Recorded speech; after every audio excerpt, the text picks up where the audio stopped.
Welcome to Non-Human Entities YouTube channel. Please subscribe, like, and share if you enjoy this show.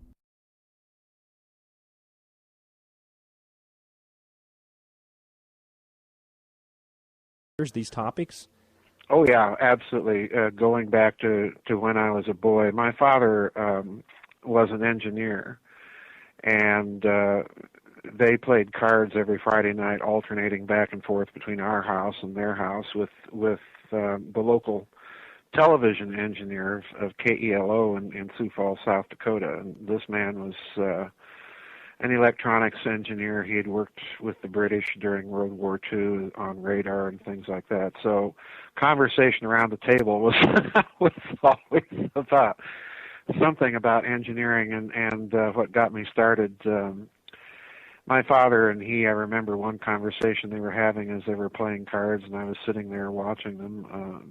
They were talking about the Great Pyramid, and viewing it from the engineer's point of view, which was an interesting conversation. So I've always been kind of interested in all these topics, and I did a presentation actually at the behest of another professor of some of my ideas about the pyramid for a class that we were both teaching at the University of Oklahoma, and the students loved it. And then she said, well, they love that, you really ought to write this up in a book. So I did. And much to my surprise, the book took off, and I followed it up with a couple of other books that I had intended to write if the book did well, and I just kind of fell into this by accident, to be quite honest with you. And that's the Giza Death Star, published in 2001? Yep. Right, Giza Death Star, and then there was Giza Death Star Deployed, and then I followed that up with Reich of the Black Sun, about the World War II Nazi atomic bomb research, which I think was a very different story from the one that we've been told. And then from there, it just kind of took off. Well, tell me a little bit about the Giza Death Star. People hear that, they think Star Wars, they might think ancient aliens. What is it about? Well, you're right. The title says it all. It's basically about my hypothesis that the structure there, the Great Pyramid, taking off with the research of Chris Dunn, was some sort of machine. But I also looked at Zecharia Sitchin, his book, The Wars of Gods and Men, where he clearly implies, it's a strange thing, he clearly implies by the text that he examines in that context that it was some sort of weapon, but he never pursues that idea. And so I thought, well, let's look at these texts ourselves and look at some of the things present in the structure and see if that hypothesis makes sense. Was it a weapon? And that's essentially the hypothesis that I advanced in those three pyramid books. So it was a weapon. What kind of weapon? Was it used to fight off other aliens, or was it used for some other purpose? No, I think it was in all seriousness, although it sounds like a wild, woolly, and crazy idea, I think it was a weapon of tremendous power, possibly even something that was much more destructive in its potential than our largest hydrogen bombs. But pardon me, it was a weapon that pardon me, that in my opinion may have been based on the ability to manipulate the fabric of space-time. And anytime you say that, anytime you have this idea that you can bring that capability down to the laboratory bench, so to speak, and manipulate that capability, then the potential, if you weaponize that capability, is quite literally almost the sky's the limit. It's a capability that would make our large hydrogen bombs look like a firecracker. So it's a radical hypothesis, to be sure. And when those books came out, particularly the first two, I was overwhelmed because I had these angry emails from other people in the alternative research community, in one or two cases some reasonably well-known names, and they were just jumping all over me, well, how dare you upset the jonquils and daisies view of ancient high civilization. So that the negative press actually helped me. So. Any press is good press. Yeah, any press is good press. That's right. Oscar Wilde said that, and he was right. So what about other pyramids, or other pyramids you think that were built, whether in Egypt or the ziggurats in Sumer or the ones in Central and South America? Are they used for the same reason, or do they have another purpose? Well, I think at the very minimum, I actually wrote another book much later in the series called The Grid of the Gods. And the subtitle of that is something to the effect of the physics of the pyramid peoples. And while I don't necessarily think that all of those things were built as weapons, it's very clear that they are built with some machine-like properties in mind, particularly the pyramids in Mesoamerica and then northward into Mexico. I think these things are, at the very minimum, they had some sort of machine-like purpose. If you look at their structure, if you look at the implied mathematics behind them, I even hypothesized in that book that some of the temples on the tops of these things appear to me to look like some sort of radio resonant cavity. In other words, they interact with frequencies on the infrared end of the spectrum, infrared on into radio and microwave and so on. So yeah, I think there's some machine-like purpose. As to what the total picture is, what it adds up to, I don't know, other than to say beyond the statement that you're dealing with clearly a culture or civilization that knew a lot more than we think they did. Right, maybe even more than we do now today, you think? Well, that's the conclusion I clearly came to in the case of the Great Pyramid. I kept bumping into a very strange phenomenon. I converted some of the dimensional measures of the coefficients of constants of quantum mechanics to British imperial measure. And the reason I did that is if you do a little research, you find that British imperial measure is actually very close to the system of measure that apparently the Great Pyramid was built on. And once you do that and then start playing around with dimensional measures in that structure, you get harmonics, in other words, multiples of those coefficients over and over again. So in other words, it's not simply, to my non-statistician's eye, you get so many of them that this doesn't appear to be entirely accidental. Now, what I've just told you, if that's true, and please underline that word if that's true, if what I found there is actually there, then that means that somebody way back when who built that thing knew all about quantum mechanics before Max Planck, before it was a smile on his face. So, the anomalies of the structure, any way one slices it, even if that isn't true, the anomalies in the structure are such that you do find dimensional analogs of the Gaussian magnetic constant. You find analogs that will give you the speed of light. You have analogs that will give you precise measures of the distance to the sun, even the neutral point of gravity between the Earth and the Moon. So you ask yourself, well, what in the name of sense are all these things doing in that structure? Why are they there?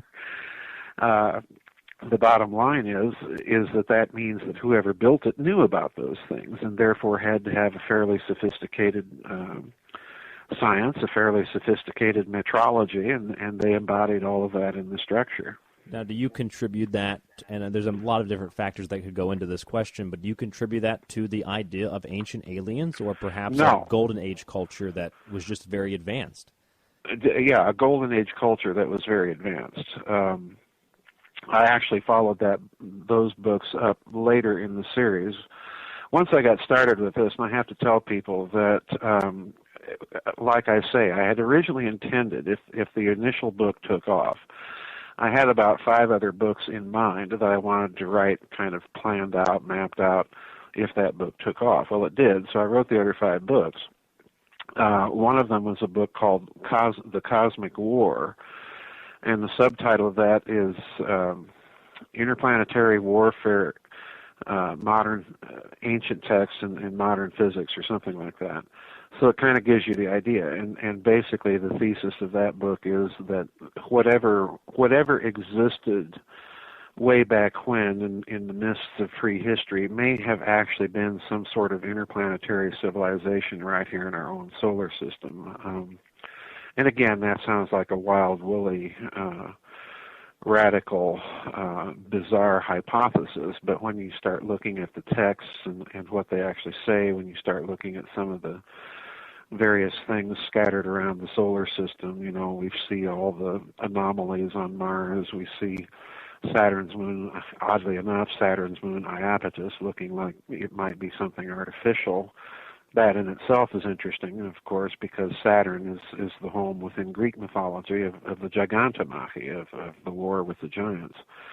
So you get all these little indicators from ancient texts and lore and tradition and so on that something tremendously catastrophic happened in the midst of prehistory, and it was the result of a war. So those books all kind of tie together.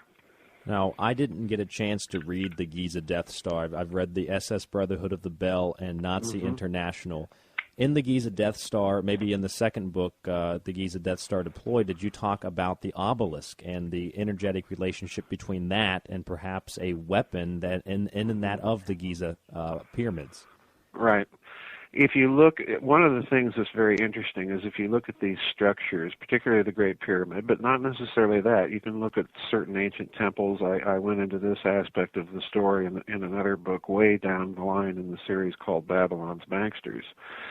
If you look at some ancient temples and apply just kind of basic, simple radio engineering principles, you look at these temples, and what you're looking at, if you look at them with the eyes of engineering, is you're looking at very, very simple radio resonant cavities. So again, these people had a science of some sort, and they were certainly embodying it in their structures. And obelisks, oddly enough, are some of them, because you can go to Egypt and strike these things, create a physical stress actually on the structure, and they will be resonant to particular frequencies. So again, it looks like they were doing something. We don't know why exactly they were doing it or what the basis of their science was. I kind of take the view of John Anthony West that Egypt, if you look at their own lore of how Egypt describes itself, it describes itself as a legacy of something much more sophisticated. And again, the mystery of Egypt, just as with Mesopotamia, is you have the origin of these civilizations with absolutely no precursors. They're just all of a sudden there. And they've got this tremendously advanced mathematics and so on and so forth. So where does that come from? They don't just pop up out of nowhere. Yeah, that's absolutely correct. With that information, with that knowledge, and with your research, have you seen, because you mentioned when you first came out with this, you were kind of attacked. Have you seen more and more people open up to this information, be less skeptical? Well, I won't say that. I won't say that they're more open to it, other than the attacks stopped. And the interesting thing, I don't know exactly why, but one of the interesting things was one of these people that had originally attacked me said that, well, you're describing the work of the Ukrainian physicist Volodymyr Krasnoholovets. And if you do a little research onto this guy, he was, at the time of the Soviet Union, he was involved in the Soviet Union's very secret pyramid research projects. This is now, pardon me, these projects are now known, but at the time that the Soviet Union still existed, it had very top secret research into pyramid power, quite literally. And the Soviets built these big pyramids all over Russia, some of the biggest ones just outside of Moscow. You can go online and see pictures of these things now, but at the time that they were built, this was all a highly classified project. So anyway, this fellow who was angry, he had contacted me and basically given me these long emails denouncing my theory and basically, how dare you upset the jonquils and daisies apple cart, and I'm going to send your copies of your books to Dr. Krasnoholovets. And I said, well, fine, and So I wait several months, and not a word comes back from this guy. But interestingly enough, after he did this, and these copies were known, the biophysicist in this country, Dr. John DeSalvo, who runs a website called the Great Pyramid of Giza Research Association, invited me to be a member of it.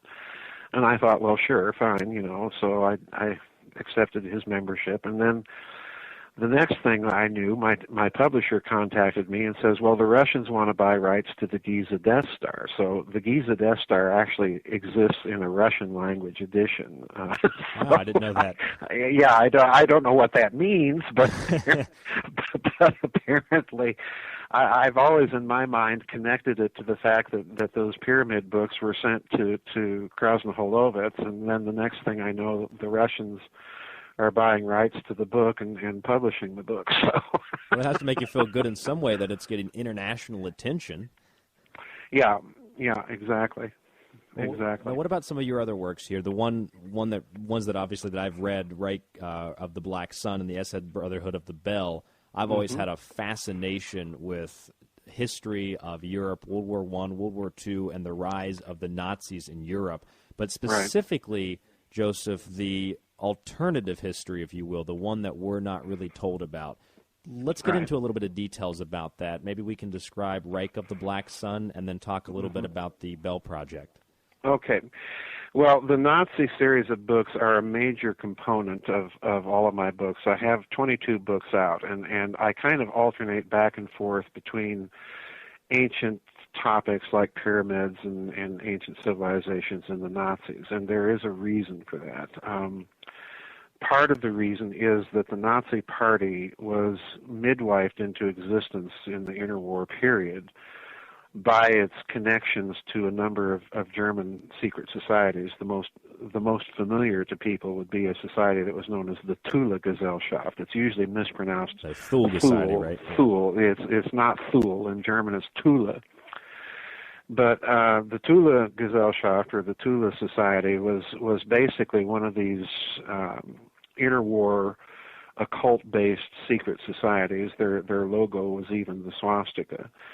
So you have this connection, and part of the teaching of that particular society was that the Aryan race, that mythology, the Aryan race was a legacy race of a very ancient, very high civilization. So, in other words, you have that meme in the background working within the Nazi Party, and more particularly within the SS, particularly Himmler.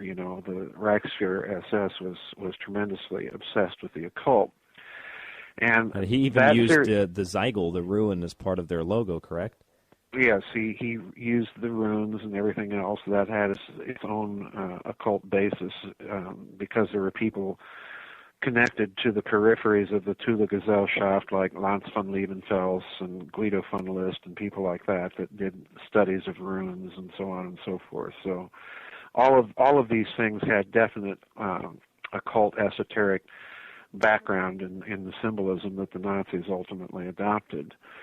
But the other thing that got me interested in that whole Nazi angle is, ever since I was a boy, I've just been profoundly mystified by how they could suffer from such a mathematical and scientific dyslexia during the entire period of the war as not to be able to come up with an atomic bomb. This is one of the great mysteries, and the usual explanation of what I call the post-war Allied legend is that, the Nazis, they persecuted Jewish physics, and Einstein left, and so on and so forth. But what most people don't realize is that nuclear physics has very, very little to do with relativity, number one.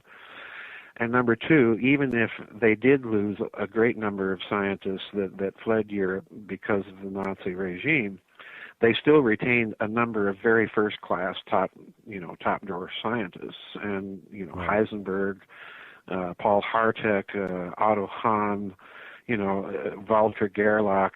These were big names in international physics circles prior to the war, and they remained in Nazi Germany during the war.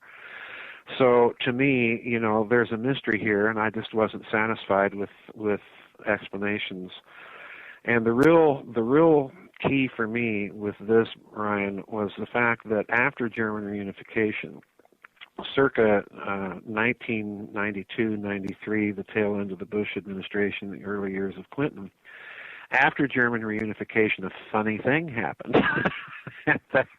that was the United States began to declassify a lot of stuff that had existed in the archives about Nazi wartime secret research, and a lot of it had to do with their atomic bomb program.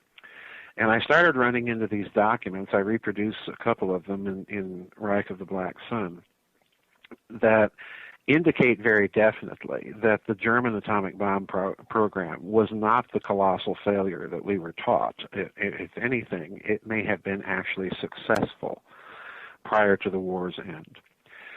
And so that set me off. Well, if that's the case, what else? What else were the Nazis up to? Right. We know about the V2s. We know about the V1s. Most people don't know about the television-guided missiles. Early forms of smart bombs, if you will. Most people don't know about their surface-to-air missiles, their acoustic homing torpedoes, and all of this very stuff. Sophisticated stuff.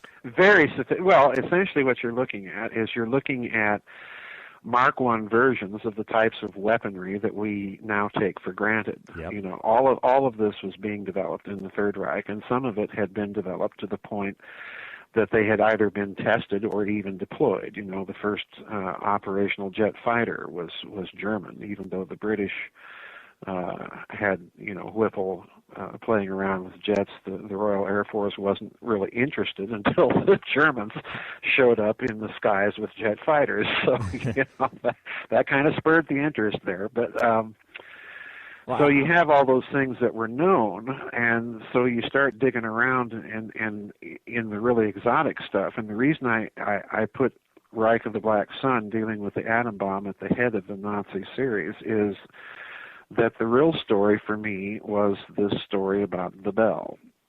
And in fact, that story has it's such a big story, in my opinion, that I've taken several books to describe the story and the implications of the story, if it's true.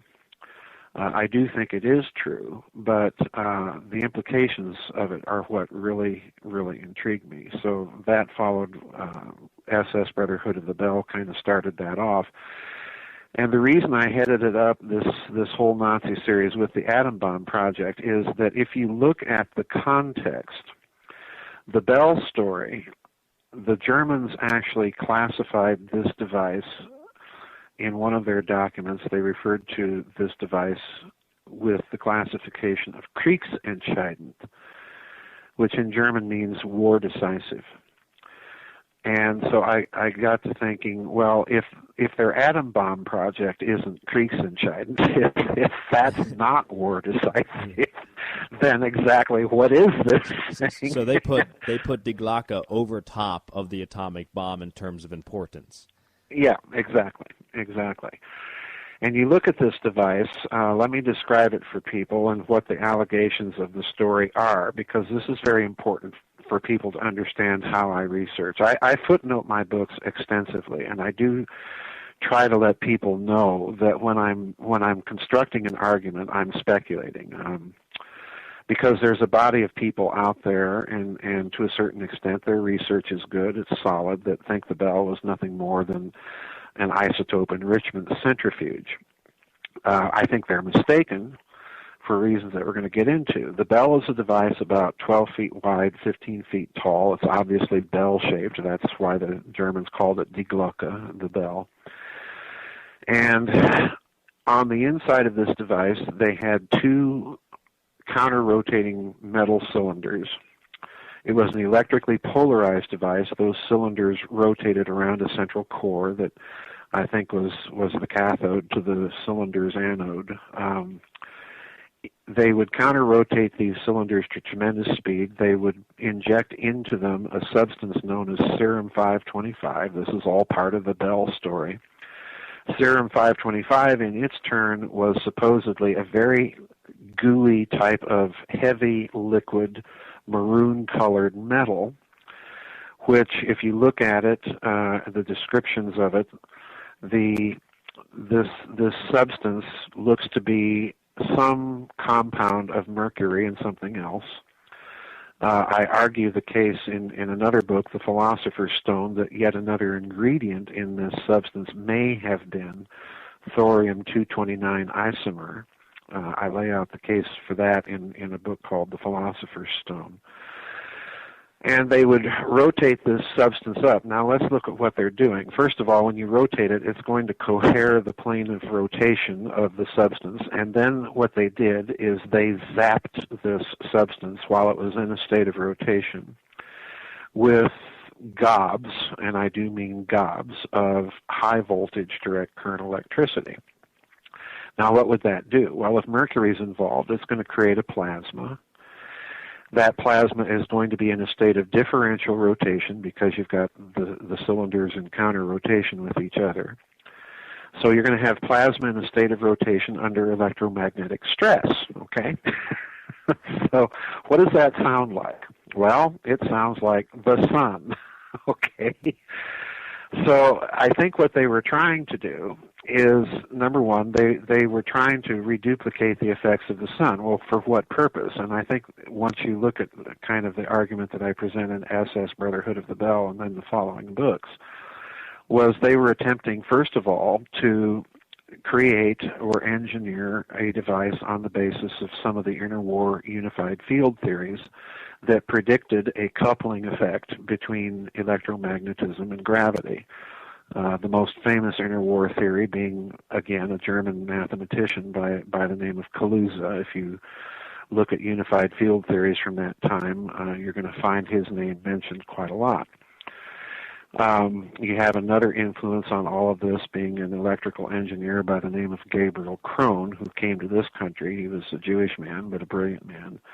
But he published a paper in Europe in the interwar period that he won a prize for at the University of Liège in Belgium in 1935. And it was all about how electrical engineers were noticing these anomalies, and they could take the unified field theories that had been published in the interwar period, particularly in Germany, and use those unified field theories to explain what was going on in the anomalies that engineers were noticing in large networked rotating electrical systems. Now, that's a mouthful, but what he's really told you is that you can take all these theories and bring them down right to the laboratory bench, and with mid-1930s electrical technology, engineer the fabric of space-time. That's exactly what the implications were that he's told you.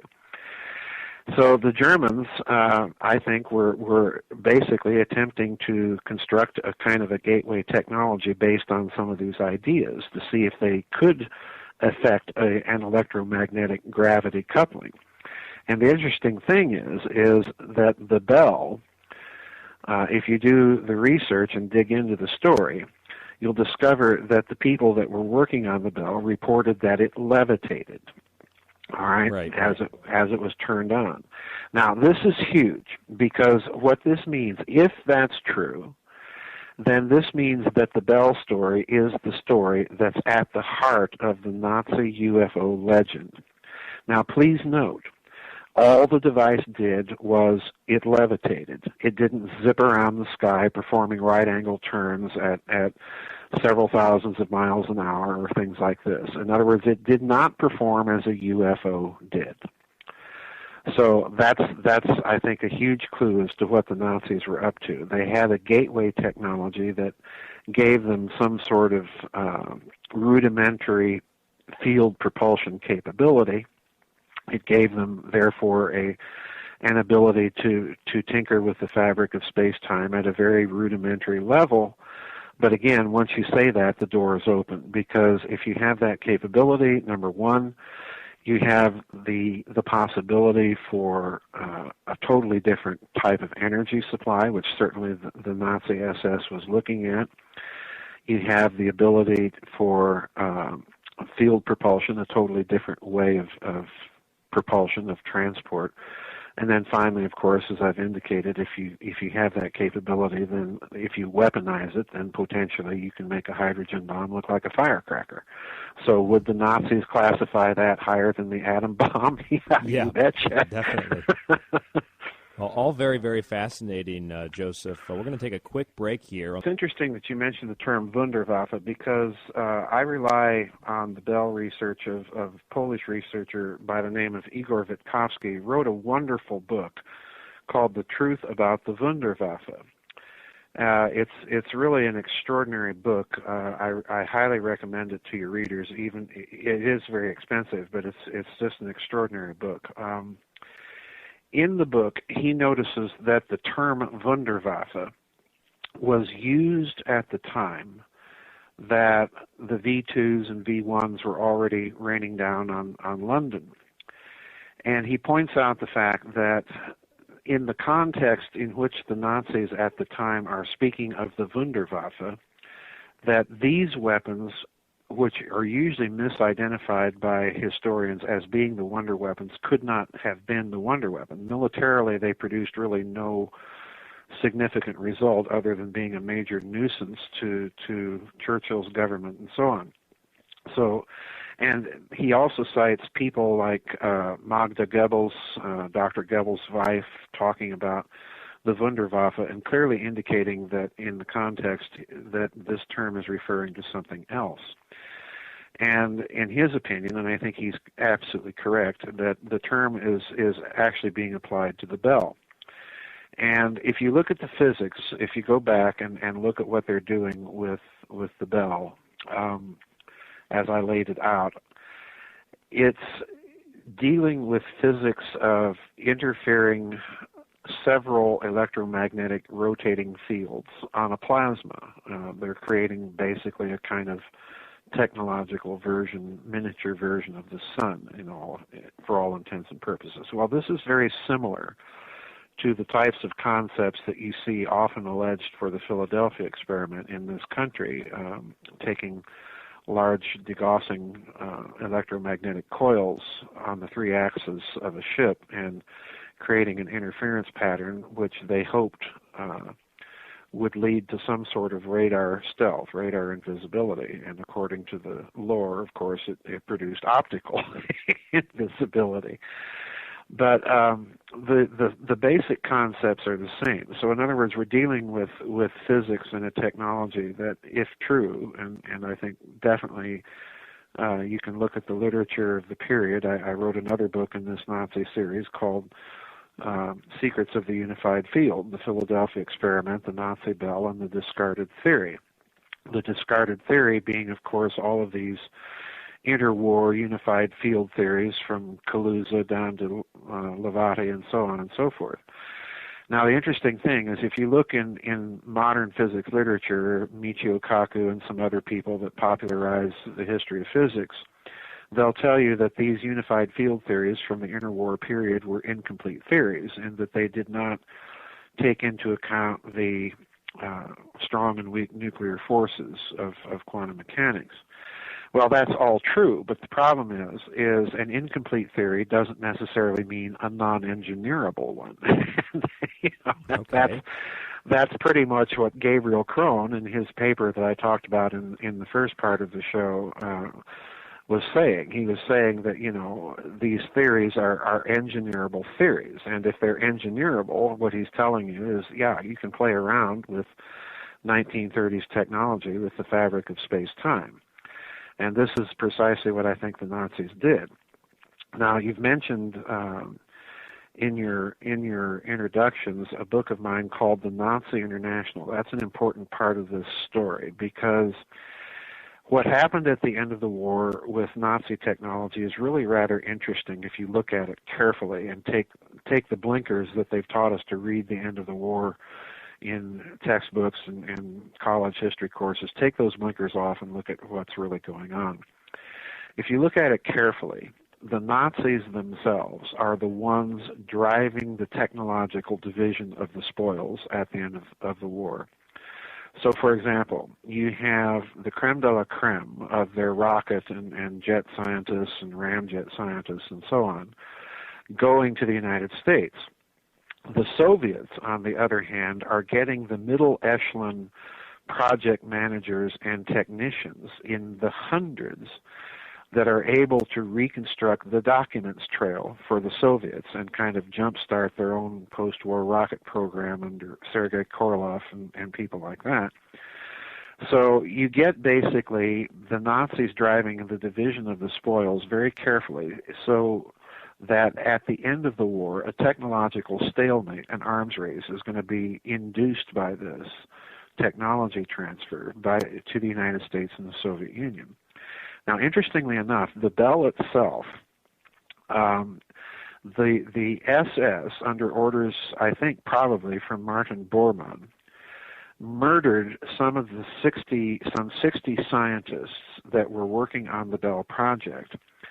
The project itself goes completely missing, and there's an arguable case that the device itself may have either been deliberately disassembled and flown in a gigantic Junkers 390 aircraft. This aircraft was a six-engine aircraft that was capable of mid-air refueling. It's one of the earliest aircraft that had that capability. And it was capable, even without that, of flying nonstop from Germany to Argentina, for example, which is where I think the Bell project and documentation actually ended up, because in that book, Nazi International, I talk about a post-war project that was being conducted under the auspices of Juan Perón's government in Argentina and being run by some Nazi scientists that had fled to Argentina after the war. And if you look at what they're doing, they're talking about plasmas in rotation under high electromagnetic stress. Okay, so there's the Bell. It goes to Argentina, or at least some aspects of it do. And they continue to research it themselves under the auspices of Perón's government. And that's hugely significant, because what this means is that they kept all the real goodies to themselves, essentially.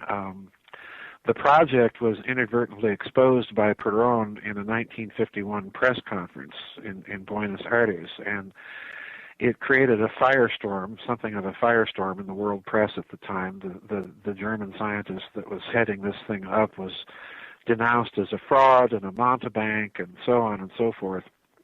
But after the project was shut down by Perón, we don't know exactly where it goes, but it's interesting, and I talk about this in that book, that after 1954, after our first hydrogen bomb tests, the Mike test and the Castle Bravo test in particular, these two hydrogen bombs were predicted to have a certain yield, and they actually ran away, particularly Castle Bravo, with a much bigger yield. So what did the U.S. Air Force do? Well, while it's publicly denouncing this German scientist as a fraud and mountebank, it's secretly sending people down to Buenos Aires to interview this German scientist and find out just what the heck he was up to.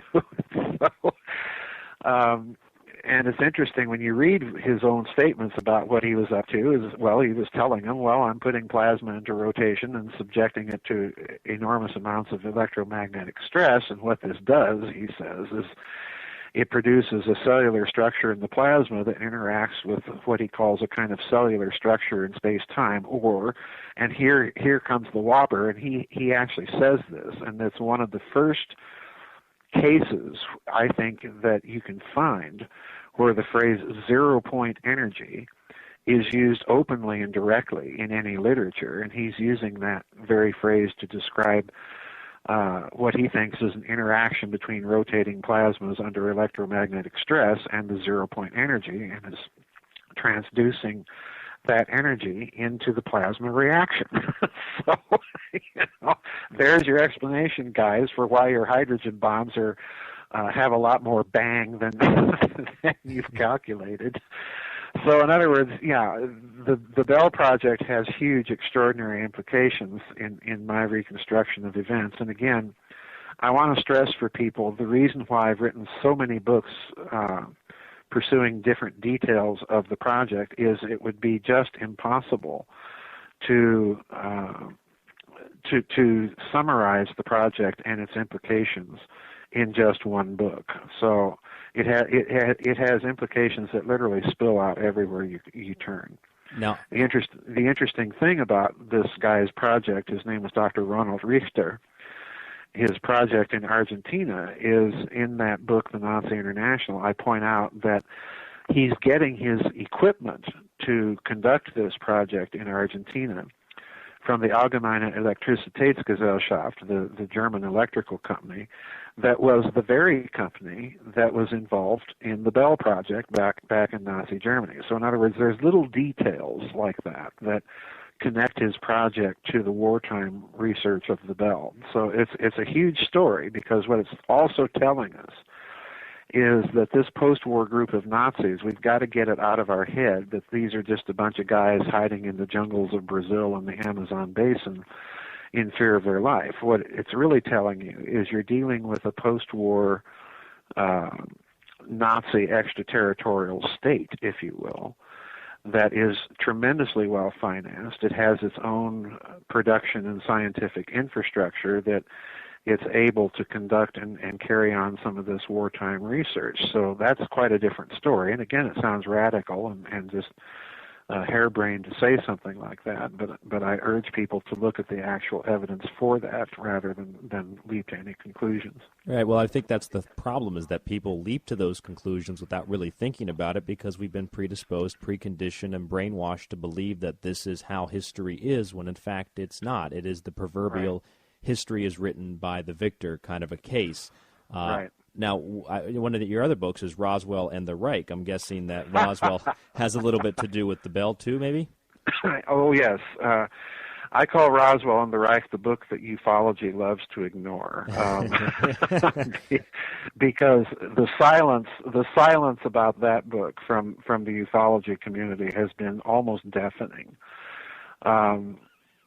The book essentially explores the whole Roswell mythology, as I like to call it, and I point out in that book that you're really dealing in that story with two very, very different data sets. On the one hand, you have the data set of the technology, the memory metal, the strange lightweight foil that you could crumple up and that would unfold back into a non-creased state, and so on and so forth. And then you have the story about the bodies. And I dissect the Roswell mythology very, very carefully. But basically my hypothesis, to boil it down to a nutshell, is what if it was not something extraterrestrial that crashed in the New Mexico desert in July of 1947? What if it was, in fact, something that looked like it may have been based on Nazi technology?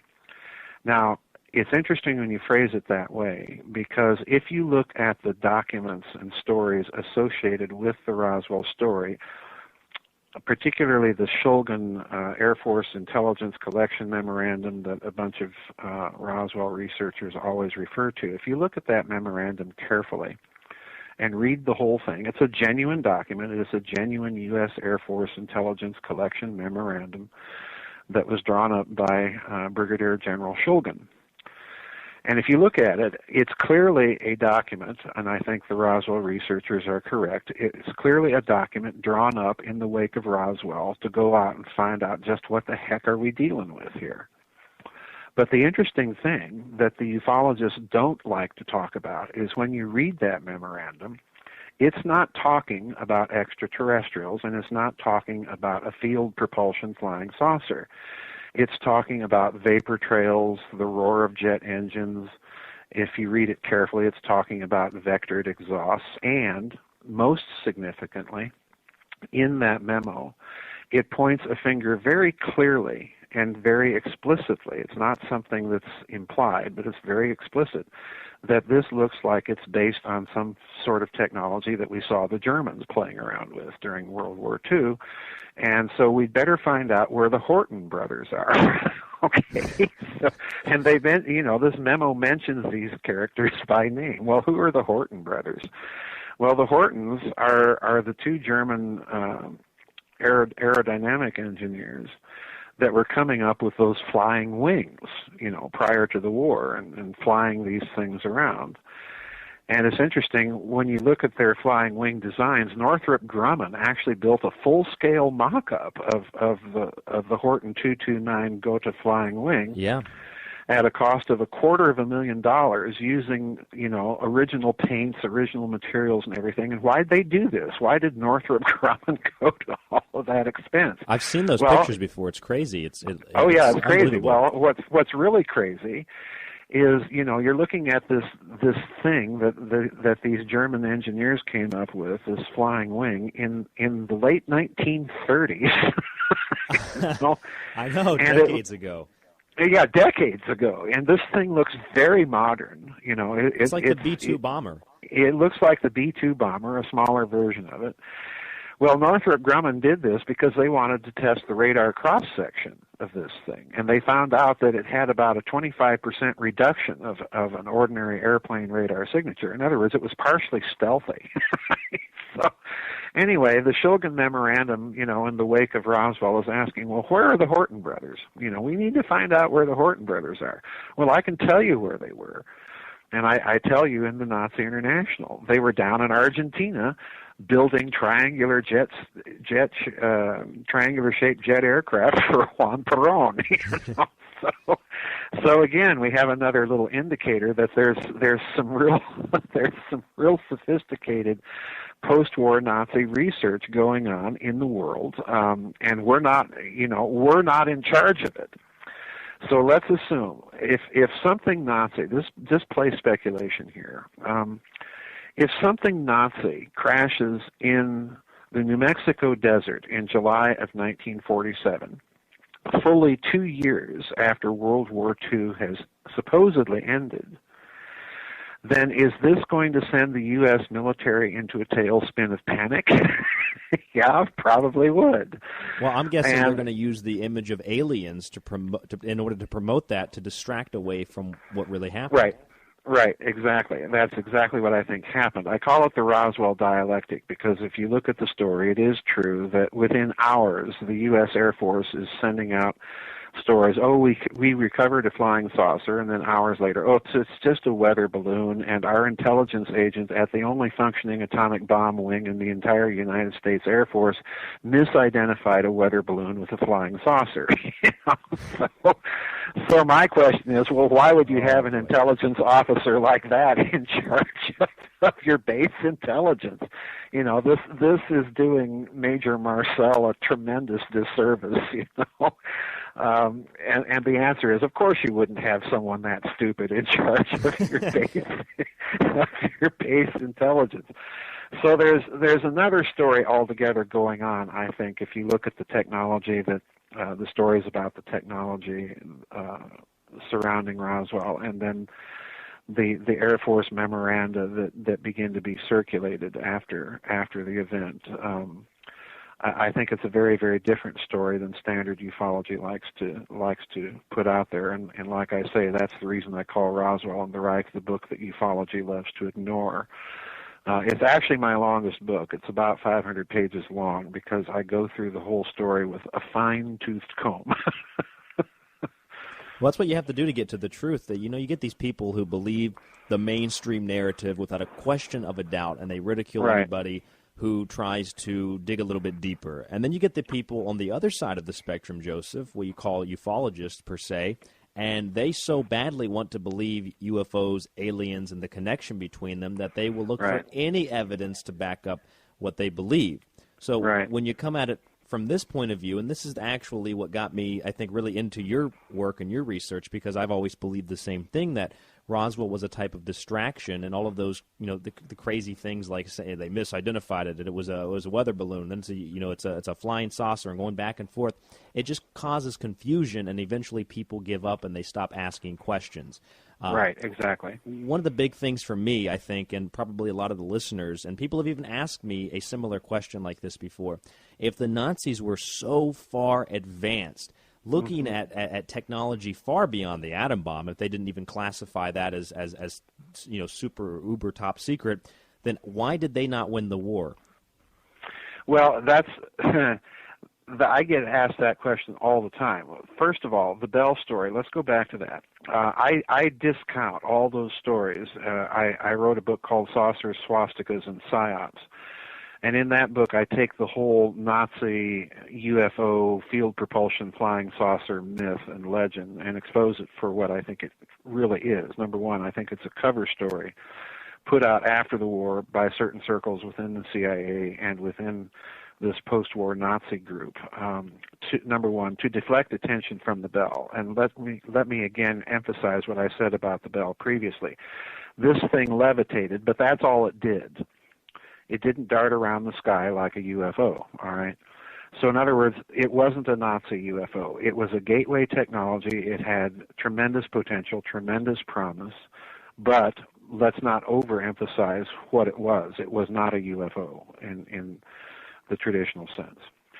So I discount all those stories that we hear about Hanabu and Vril and their trips to the moon and Mars and all that nonsense, because there's no a shred of good provenance. There's no way that you can reverse engineer the physics, which you can do in the Bell story. And for me, that's essential, because it's not necessarily the case that the evidence for the Bell story is any different than your typical UFO, crash and recovery story. But there are enough details in the Bell story that allow you to reconstruct a kind of putative or speculative physics trail based on the physics literature of the period and what some of those scientists were actually thinking.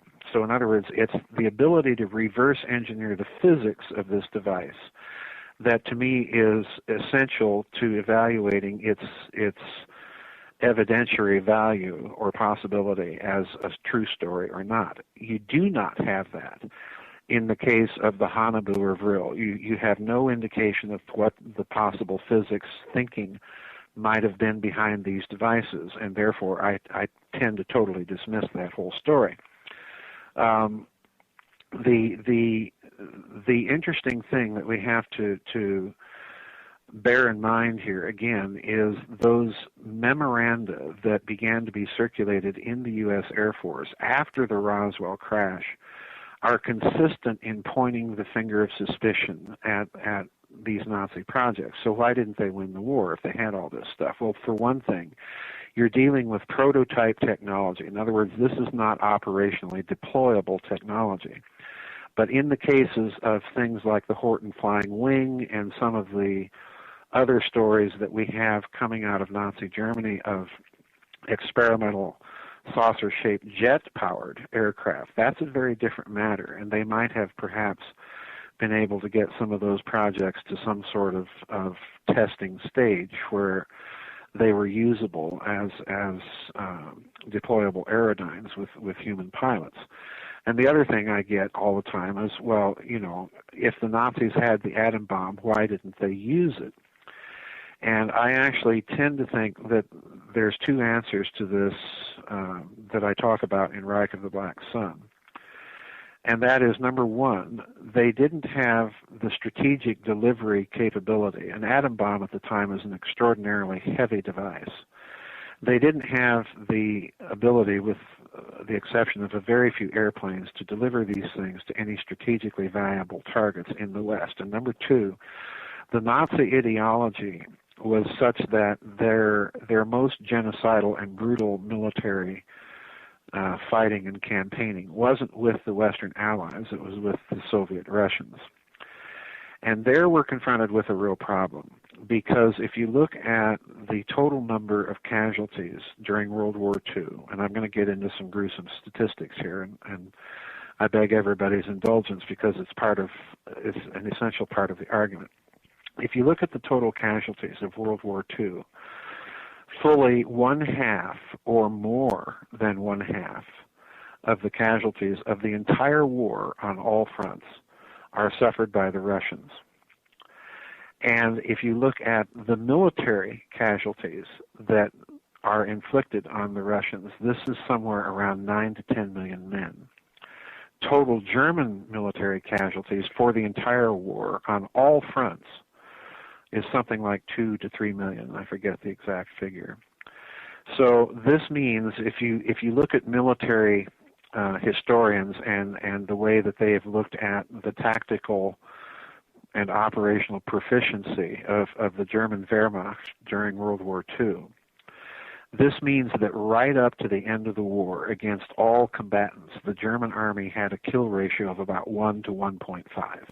In other words, one German soldier is worth about 1.5 Allied or Russian soldiers. This is a tactical and operational competence that, particularly when you figure in what's going on the Eastern Front, the scale of slaughter that's being inflicted on the Russians there is just totally beyond any normal operational tactical capability. This means that there may have been other types of weaponry that we've never heard about in use on the Eastern Front. And when you turn to those possibilities, you do find some very interesting things. There are persistent rumors. I cite a case of a Japanese cable from the military attaché in Stockholm to Tokyo that talks about the Germans using the Gensei Bakudan on the Eastern Front. And this is a cable that was sent in 1943. Well, what's the Gensei Bakudan? Well, it's Japanese for atomic bomb. Okay? So in other words, the Japanese military in attaché in Stockholm is telling Tokyo that, yeah, the Germans are using some sort of atomic bomb on the Eastern Front. So why haven't we heard about this? Well, for one thing, for Stalin's government to admit that it was facing, publicly, to admit that it was facing an enemy with that kind of technological edge to the Red Army, that could conceivably have collapsed their morale. We need to remember that the Red Army, the scale of slaughter being inflicted on it, even when it was winning, was such that they had to have commissars in almost every unit there to enforce the death penalty on deserters. The other thing that we're told about the Eastern Front comes from Colonel Otto Skorzeny, who was part of the German offensive on Moscow in the late autumn and early winter of 1941. Skorzeny noted in his memoirs that the Germans were using what he called liquid air bombs. Okay? So in other words, they were using some sort of primitive equivalent of a fuel air bomb. And if you don't know what a fuel air bomb is, it's a conventional explosive weapon that has the punch of a tactical nuke. In other words, if you see one of these things going off, it would appear to an amateur or to an average person to be a small nuclear weapon because you get mushroom cloud and an enormous area of destruction. Well, Skorzeny, in his memoirs, points out that the Germans were using these liquid air bombs in their 11-inch Nebelwerfer, their rocket artillery batteries against the Russians. So in other words, think fuel air bombs and carpet bombing. Did it pretty much light the air on fire? Well, a fuel air bomb uses the actual atmospheric oxygen as one of the initiators of the explosion. There are different types of these explosives, but essentially what you do is you set up a molecular chain and then you detonate it through electrical means. So in other words, you can get an enormous conventional explosion out of these things. So in other words, the Germans are, bombarding Russian lines with rocket artillery, and the German 6-barrel rocket launchers. You can just imagine what a battery of those things firing fuel air bombs on the poor Russians would be. Well, it was so bad, in fact, that the Russians, Stalin's government, contacted the Germans via Sweden and said, if you keep this up, we're going to go to poison gas. So in other words, the Russians were saying, let's fight fair here. If you're going to use this stuff on us, then we're going to use our chemical gas on you guys. So there's something. In other words, the bottom line here is that the Germans were willing to use some of their technologies on the supposedly backward and subhuman Slavs that they were fighting in the East, that they would never have considered against the Western Allies until the very, very end of the war, when there are indications that they wanted to use some of these extraordinarily large. I mean, I have a picture. I've seen pictures of these things, of extraordinarily large air deliverable fuel air bombs against the Western Allies, and at that point they were desperate and willing to consider anything like that. And what actually prevented them, I forget the guy's name, but there was a Luftwaffe general that in 1945 just absolutely refused to use these things against the Western Allies on moral grounds. The war was lost, and there was no point in just creating that kind of carnage. But in other words, the bottom line here is that we're dealing with something extraordinary was going on the Eastern Front. To this day, we don't know exactly what it was. The Russians still aren't talking, perhaps because there are still technological secrets to be gleaned. We simply don't know. Now, what about rockets that had the capability of striking, let's say, New York City? Was that something that had been developed and talked about, just maybe wasn't implemented? Yeah, that's another interesting question. There are indicators that the so-called America rocket was at least in, if not close to, testing stage by the end of the war. There are indicators that the Germans may have launched a couple of these very, very large rockets at the Peenemünde facility right toward the end of the war. There is a story that I talk about of Russian ammunition dump in the Ural Mountains that spontaneously blew up. And Soviet propaganda at the time in 1945, in an unusual admission, said, well, this was the work of fascist perfidy. Now, that may mean that, okay, they're blaming their own incompetence on the Nazis again, or they may be telling the truth, that some sort of rocket may have been fired from the center of Europe all the way to the Ural Mountains. We simply don't know. Now, what about, let's say, Admiral C. Byrd? Does that tie in together with your research in Antarctica? Admiral C. You mean Admiral Byrd? Admiral Byrd, yes. Yeah, I do mention that. There's a lot of people that buy into the mythology of, the Nazis had a secret UFO flying saucer research base in Antarctica. Admiral Byrd went down there with Operation High Jump, an expedition that was outfitted to stay for some 8 months. He went down there, and after basically a couple of weeks, a few weeks, turned tail and ran. On the way back, he lost some seaplanes. He had a full battalion of Marines with him. Why do you need a full battalion of Marines to go to Antarctica? For a scientific expedition. For a quote-unquote a scientific expedition, precisely. He turned tail and ran after just a few weeks down there, and on the way back, he had some press from South America and gave an interview to the El Mercurio of Santiago de Chile. And that's the newspaper. I reproduce it in Reich of the Black Sun, where he supposedly told the reporter that the United States had to prepare itself for enemy fighters that could fly from pole to pole with tremendous speed. So everybody in the Nazis had flying saucers camp says that, well, Byrd ran into this secret Nazi UFO flying saucer research factory in Antarctica and was literally chased out of there, and that's why he gave the interview. Well, let's go back to the Bell story here. The Bell story, if you look at it carefully, this is the only device for which, in my opinion, you can make a reasonably plausible case that the Nazis had some sort of incipient field propulsion capability.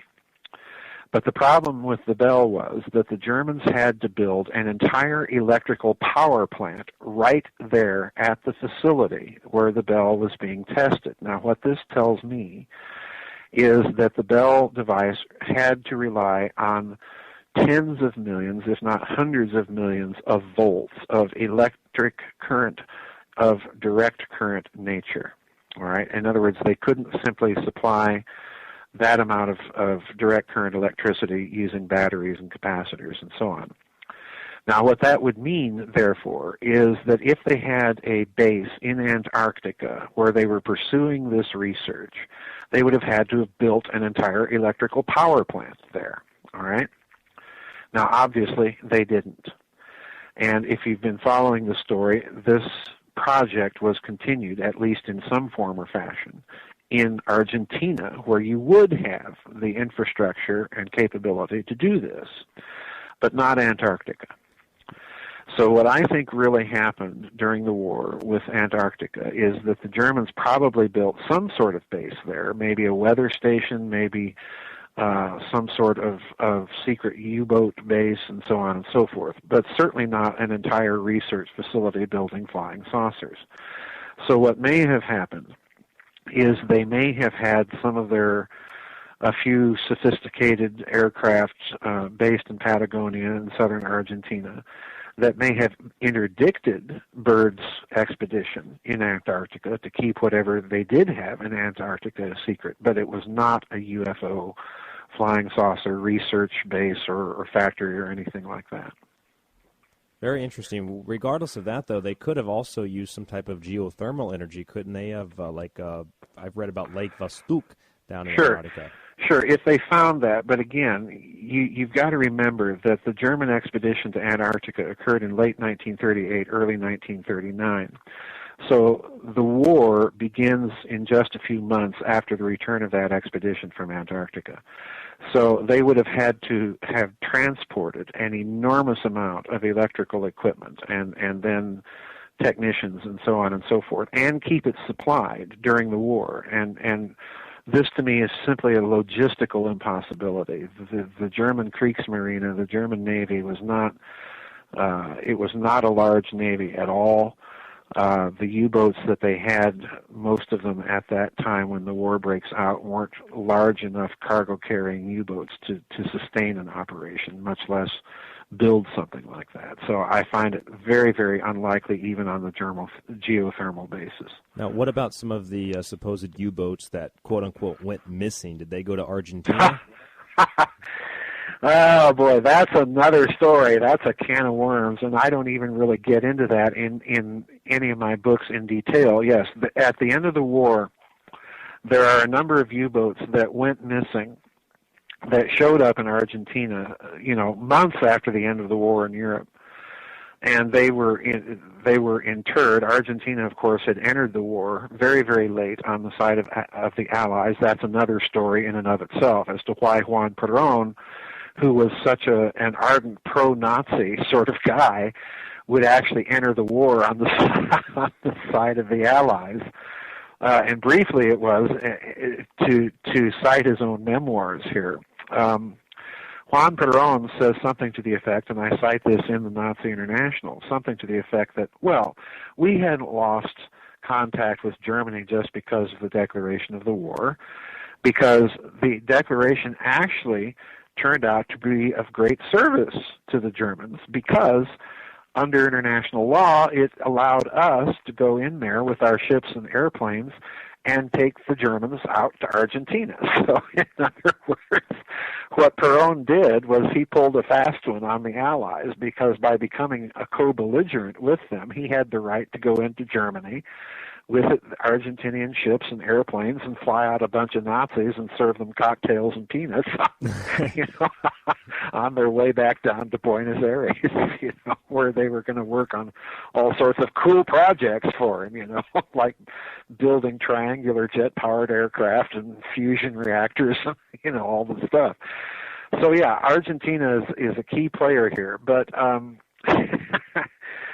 I you know, Perón is another wild card in this whole deck. I forget what your original question was. Oh, at this point, I think I've forgotten what it was. I'm just kind of. it was more about the missing U-boats, but. Oh yeah, the missing U-boats. Yeah, the you know, you've got these U-boats showing up in Argentina. Well, people have to understand something very significant here. That when German production really gets cranking, pardon me, their war production really gets cranking under Albert Speer, circa 1943, they begin, of course, producing U-boats modularly inland and then assembling them on the coast and welding the pieces together. So their production actually begins to go up, even under Allied bombing. And many of these U-boats, the Kriegsmarine did a very, very interesting thing. It would dual number U-boats. So in other words, U-boats that the Allies thought that they had sunk, the Germans would number them with the same number of sunk U-boats. And then the other thing they did was a certain number of U-boats were siphoned off the production line and given directly, and this is so important for people to understand, given directly to Martin Bormann as Nazi Party Reichsleiter. So you actually had a secret U-boat fleet directly under the control of the Nazi Party and directly under the control of Martin Bormann. Now, why is that significant? It's because by early 1943, after the German military disaster at Stalingrad, the upper echelons of the Nazi hierarchy know that the war is lost. And they begin, Bormann in particular, to make long-term strategic plans for the survival of the German economy, for the survival of the German industrial base, and most importantly, for the survival of the Nazi Party as a cohesive entity. So these U-boats were used to transfer out of Europe, usually by way of nationalist Spain, were used to transport enormous amounts of liquid cash, capital, bullion, jewels, and German patents, which began to be, there was this huge operation that Nazi Germany waged in those final years of the war of transferring patent rights to holding companies outside of Germany and then taking the physical documentation and so on and transferring them out of the country altogether. So in other words, the capital flight plan begins circa 1943, and part of that pipeline for all this Nazi loot is quite literally the secret U-boat fleet that Bormann has control of. That's absolutely fascinating. What about the technology in general, Joseph? Just going back over everything we've talked about today, and where did they get this technology? Did they develop it? Are the Germans just that much more intelligent, or was there so many factors that come into play that it's hard to really detail it? Well, I don't think the Germans are any more intelligent than the British or the Russians or the Americans or anybody else fighting the war. I think what really you have to account for is that the Germans prior to the war set up within the SS set up a group, a secret weapons research think tank is the best way to think of it, called the Kammlerstab, and this was based inside the engineering division of the old Škoda armaments works in Pilsen, Czechoslovakia. You know, Škoda was to Austria-Hungary in World War I what Krupp is, to the Germans. So, Škoda was a very well-known, is still a very well-known armaments and engineering firm. And the Germans set up this secret research think tank inside the engineering division of the Škoda works in Pilsen. That's about 30 miles due west of Prague. And this think tank was never successfully penetrated by Allied or Soviet intelligence during the war. It had just an extraordinary belt of Gestapo security surrounding it. And incidentally, the man in charge of that security was a fellow by the name of Heinrich Müller, otherwise known as Gestapo Miller, a very close friend and associate of Martin Bormann. Guess who, once again. If you want to think of the Kammerstab this way, think of it as kind of the Nazi German version of DARPA. Okay, the whole rationale for the existence of this thing was to brainstorm the technology trees of third, fourth, generation weapons. So in other words, they were more or less expected to think outside the box, and I think basically it's the creation of that kind of culture of scientific and technological thinking more than anything else that really gave them the edge to come up with all of these, prototypical modern weapons. In fact, I'd go so far as to say that I think the Kammerstab, in many ways, once General Patton's armies found it when they entered Pilsen, I think this became kind of the model for America's Black Projects world and the establishment of ARPA, later DARPA, under President Eisenhower. So I think the Kammerstab was a direct influence conceptually in that respect. And I think, again, that, I mentioned General Patton in this respect. Patton sitting on top of the command structure of the Third Army would have been privy to all of the field intelligence reports coming in from his units as they enter all of these secret Nazi research facilities. So more than any other American commander, or for that matter, any Allied commander or Russian commander, he had a pretty good, thorough, and probably the most complete picture of the period of anyone in the Allied command structure of just what the Germans were up to, and that may have been a factor in his death. Now, from all your research, we're coming up on the end of the segment here, Dr. Farrell, but from all your research, we've kind of touched on this a little bit. Where do you stand on the idea of extraterrestrials? Has this just been simply used as a way to deter us from our true history, or is there a little bit of truth to it?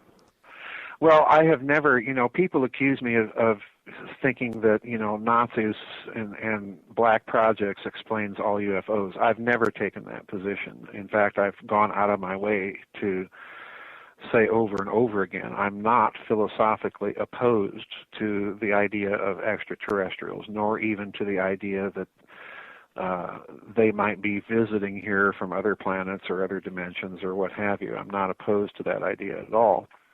My problem is, as I've said over and over again, if you're of the view that UFOs represent a nuts and bolts technology, and again, I'm not opposed to that idea either, then for me, you have to have a physics signature of a device that would compel you logically to the conclusion that what you're looking at is extraterrestrial. I certainly do not see that in the case of Roswell. I certainly do not see that in the case of Kecksburg and some of these other famous cases. So philosophically, I'm not opposed, but you've got to convince me on a case-to-case basis. Now, I do think, that said, that the extraterrestrial meme has been used as kind of a deflection. And we know this for a fact in the case of the U-2 and the way that the CIA spun the U-2 as UFO sightings. They've admitted to this. People would see the U-2 flying high up in the skies, moving along at a pretty good clip, and, conclude that this had to be a UFO. And the CIA played along with that and stoked the fires. They've admitted this. So we do know that they have used the extraterrestrial meme as a way of cloaking black technologies that may, from time to time, inadvertently be seen. Well, I'll tell you what, Dr. Farrell, it's all absolutely fascinating. I've researched a lot of this myself. I've read some of your books. I've been studying this for 5 or 6 years now, covering it on the Secret Teachings here and there. To me, it just gives us such a better understanding of our history, and it makes the little holes that seem to appear here and there disappear. It fills all those holes, and it makes things make a lot more sense, at least to me. I want to give you the floor just for a couple of minutes here if you'd like to promote any other work that you might be working on right now, books, whatever it might be. The floor is yours for a couple of minutes. Well, sure. I wrote, since we're on the subject of extraterrestrials and secret technology, I've written most recently a series of books beginning with saucers, swastikas, and psyops. There's 2 more in that little mini-series. One is called Covert Wars and Breakaway Civilizations. I go into the financing mechanism for all this a great deal in that book. And then another book after that called Covert Wars and the Clash of Civilizations, dealing with the idea that you're dealing with a breakaway civilization, to borrow the insight of Richard Dolan. I do have a website, GizaDeathStar.com. It does have a web store on the website where you can order my books. And I do ask if people are interested in getting my books that they use the web store to order the books from Amazon. I get a little extra in royalties that way. So, starving author syndrome there at work, folks. But they can order all my books right off my website. Fantastic. Dr. Joseph Farrell on the program today. This is The Secret Teachings. I am your host, Ryan Gable. His website, GizaDeathStar.com. That's GizaDeathStar.com, where you can find all about him, and you can find all of his information for his books, where you can purchase them. It's also linked up at thesecretteachings.info. That's www.thesecretteachings. Thank you for listening to the first hour of Late Night in the Midlands. To finish listening to this episode, go to lnmradionetwork.com and become a subscriber. Becoming a subscriber is easy. There is a link on every page to take you to the subscription page. The cost is low, and you would be supporting Late Night in the Midlands and all of our efforts to bring you the truth. Again, go to lnmradionetwork.com, click on the subscribe button, and you can finish listening to this episode as well as all of the other shows that are in our archives.